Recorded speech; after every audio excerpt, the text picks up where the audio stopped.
Carlottina Rocco. Alet Cocchila tra i fondatori della compagnia di Brandè. È la prima voce femminile della letteratura piemontesa. Nino Costa ha detto che tutta la poesia della Carlottina Rocco è matutina. Ad ogni verso, ad ogni lirica, si manifesta una freschezza di ispirazione, una trasparenza di immagine e una serenità di linguaggi come mag la mattina di una gioventù, a Peldè.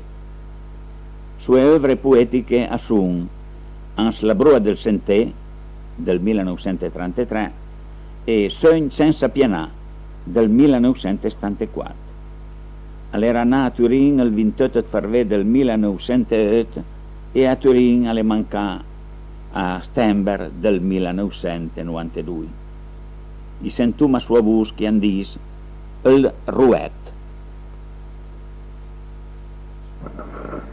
Il Ruet gira e desgira, Ruet cadavanga al fila della langa e il fila della vita.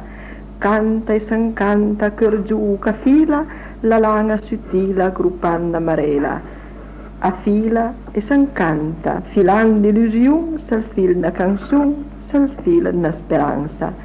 Cor giù ca sogna, filanda sospira, gira e desgira Ruet del suris. Ruet, come gira s'al fil del destin, a fila sagrin con langa de spigne. Marela del tempo perdu de smentia, s'al fil del passat davant a memorie. Marela della vita, in un'ombra che fila, sottile, Ruet, come gira.